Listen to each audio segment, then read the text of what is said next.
अरे मेरे यारों, क्या हाल है सबके। उम्मीद है सब चंगे होंगे। मैं आपका अपना आ गया हूं एक और जबरदस्त वीडियो लेकर। आज मैं आपको किसी ऐसी वैसी जगह नहीं बल्कि धरती पर मौजूद एक जन्नत के दरवाजे पर ले जाने वाला हूं। एक ऐसी जगह जहां जाने के बाद आपका दिल बोलेगा, भाई असली स्वर्ग तो यहीं है। सोचो जरा, चारों तरफ ऊंचे ऊंचे पहाड़, बीच में बहती नदी और उस नदी के दोनों तरफ हजारों लाखों नहीं बल्कि करोड़ों फूल खिले हों। वो भी एक दो रंग के नहीं बल्कि इतने रंगों के कि इंद्रधनुष भी शर्मा जाए। आज हम बात करेंगे उत्तराखंड की शान वैली ऑन फ्लावर्स यानी फूलों की घाटी के बारे में। ये सिर्फ एक टूरिस्ट स्पॉट नहीं है मेरे भाई, ये एक जादुई दुनिया है जहां हर कदम पर कुदरत का एक नया करिश्मा देखने को मिलता है।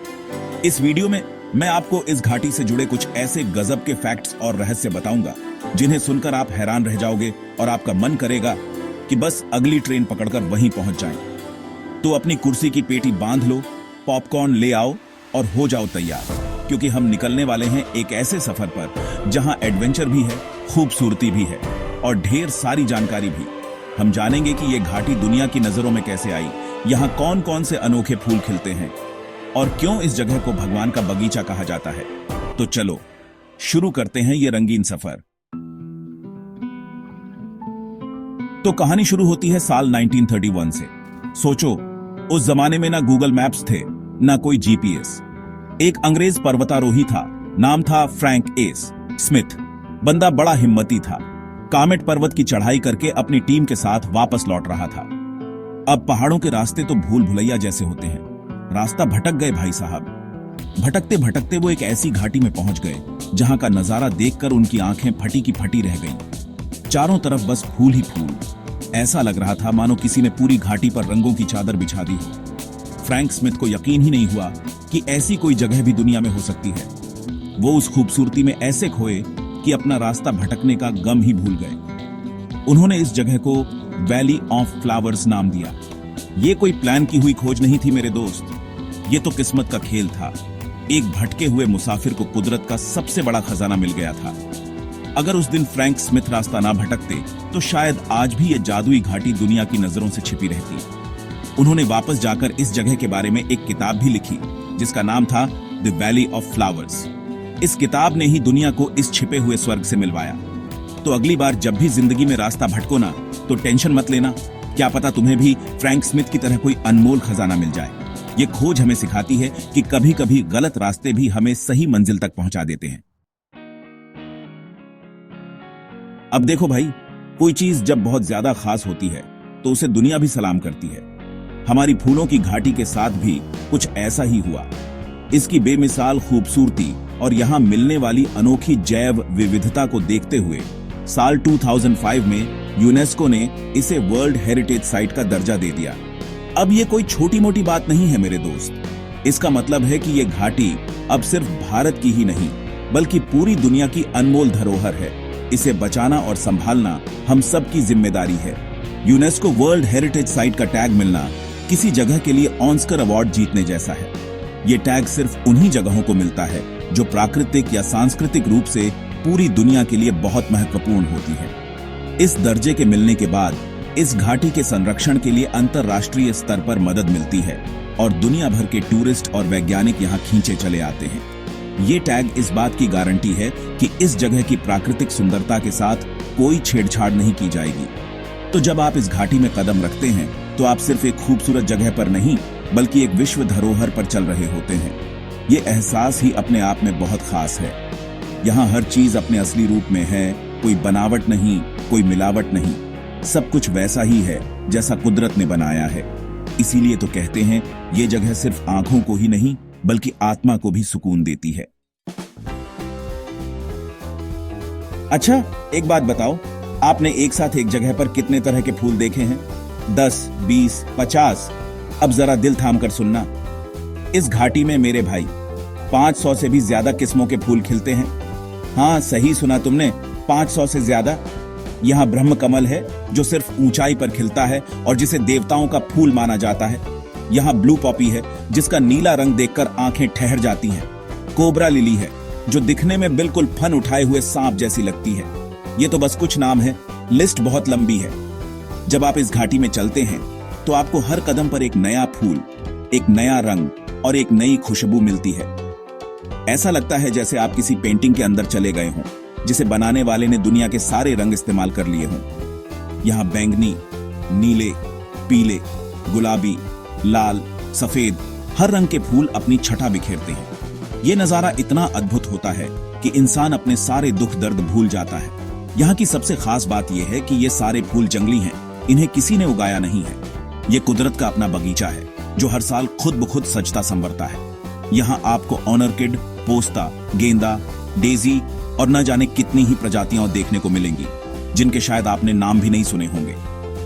ये फूलों की विविधता ही इस घाटी को दुनिया की बाकी जगहों से बिल्कुल अलग और खास बनाती है। सच कहूं तो ये एक जीता जागता फूलों का म्यूजियम है। अगर आपको लगता है कि फूलों की घाटी साल भर एक जैसी दिखती है तो आप गलत हैं मेरे दोस्त। इस घाटी का असली जादू तो मानसून के मौसम में देखने को मिलता है, यानी जुलाई से सितंबर के बीच। जैसे ही बारिश की पहली बूंदें इस जमीन पर पड़ती हैं, पूरी घाटी में जैसे जान आ जाती है। सूखी जमीन पर हरी घास की चादर बिछ जाती है और फिर शुरू होता है रंगों का खेल। हर हफ्ते इस घाटी का रंग बदलता है, ये कोई मजाक नहीं है। शुरुआत में आपको हल्के गुलाबी और सफेद फूल दिखेंगे, फिर कुछ हफ्तों बाद पूरी घाटी पीले और लाल फूलों से भर जाएगी और फिर आएगा नीले और बैंगनी फूलों का राज। ये ऐसा है जैसे कोई कलाकार हर हफ्ते एक नई पेंटिंग बना रहा हो। मानसून के बादल जब पहाड़ों से टकराते हैं और हल्की धुंध पूरी घाटी को अपनी आगोश में ले लेती है, तो ये नजारा इतना जादुई हो जाता है कि शब्दों में बयां करना मुश्किल है। आपको लगेगा कि आप वाकई किसी सपने में हैं। इसीलिए अगर आप वैली ऑफ फ्लावर्स जाने का प्लान बना रहे हैं तो मानसून का मौसम सबसे बेस्ट है। हाँ, थोड़ी बहुत बारिश और फिसलन का सामना करना पड़ सकता है, लेकिन जो नजारा आपको देखने को मिलेगा उसके आगे ये सब कुछ भी नहीं है। ये घाटी हमें सिखाती है कि कैसे मौसम के साथ बदलना और हर रूप में खूबसूरत दिखना है। ये कुदरत का एक लाइव शो है जिसका हर एपिसोड पहले वाले से भी ज्यादा शानदार होता है। ये घाटी सिर्फ अपनी खूबसूरती के लिए ही मशहूर नहीं है, बल्कि ये जड़ी बूटियों का एक बहुत बड़ा खजाना भी है। यहाँ पाए जाने वाले कई फूल और पौधे औषधीय गुणों से भरपूर हैं, जिनका इस्तेमाल सदियों से आयुर्वेदिक दवाइयां बनाने में होता आ रहा है। बड़े बड़े ऋषि मुनि और वैद्य यहाँ संजीवनी बूटी जैसी चमत्कारिक जड़ी बूटियों की खोज में आते थे। कहते हैं कि रामायण काल में हनुमान जी जिस जगह से संजीवनी बूटी लाए थे वो यही इलाका था। यहाँ अतीस नाम का एक पौधा मिलता है जो बुखार और पेट की बीमारियों में बहुत कारगर है। कुटकी नाम की जड़ी बूटी है जो लिवर के लिए रामबाण मानी जाती है। इसके अलावा भी यहाँ कई ऐसे दुर्लभ पौधे पाए जाते हैं जो गंभीर बीमारियों के इलाज में काम आते हैं। ये घाटी एक तरह से कुदरत की फार्मेसी है जहाँ हर मर्ज की दवा मौजूद है, बस उसे पहचानने वाली नजर चाहिए। इसी वजह से इस घाटी का वैज्ञानिक महत्व भी बहुत ज्यादा है।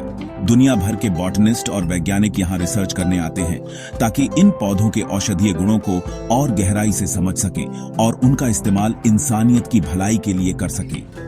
तो ये घाटी सिर्फ आंखों को सुकून ही नहीं देती, बल्कि हमें सेहत का वरदान भी देती है। ये हमें बताती है कि कुदरत ने हमें स्वस्थ रहने के लिए सब कुछ दिया है, हमें बस उसे सहेज कर रखने की जरूरत है। तो मेरे यारों, ये था हमारा फूलों की घाटी का रंगीन और रहस्यमयी सफर। उम्मीद है आपको इस जादुई जगह के बारे में जानकर उतना ही मजा आया होगा जितना मुझे आपको बताने में आया। ये जगह हमें सिखाती है कि हमारी प्रकृति कितनी खूबसूरत और अनमोल है। ये सिर्फ एक घूमने की जगह नहीं, बल्कि एक एहसास है, एक अनुभव है जो जिंदगी भर आपके साथ रहता है। यहाँ की हवा में जो ताजगी है, यहाँ के फूलों में जो रंग है और यहाँ की शांति में जो सुकून है, वो कहीं और नहीं मिल सकता। तो दोस्तों, वीडियो देखने के लिए आपका बहुत बहुत शुक्रिया। अब आप मुझे कमेंट करके बताओ कि आपको इन 5 फैक्ट्स में से सबसे ज्यादा दिलचस्प और हैरान करने वाला फैक्ट कौन सा लगा। क्या वो फ्रैंक स्मिथ की कहानी थी या 500 तरह के फूलों वाली बात? मुझे आपके कमेंट्स का बेसब्री से इंतजार रहेगा, क्योंकि आपके कमेंट्स ही तो मेरी असली कमाई है। आपके प्यार और सपोर्ट से ही मुझे और भी बेहतरीन वीडियो बनाने की हिम्मत मिलती है। और हाँ, अगर आपको वीडियो पसंद आया हो और आप चाहते हैं कि मैं आपके लिए ऐसी ही अनोखी और दिलचस्प जगहों की कहानियां लाता रहूं, तो भाई का चैनल यूनिक स्टोरी सब्सक्राइब करना मत भूलना। और वो जो घंटी वाला बटन है ना, उसे भी दबा देना ताकि मेरी अगली वीडियो की खबर आप तक सबसे पहले पहुंचे। तब तक के लिए अपना ख्याल रखना, खुश रहना और जिंदगी में रंग भरते रहना। जल्द ही मिलूंगा एक नई कहानी, एक नए सफर के साथ। Bye bye.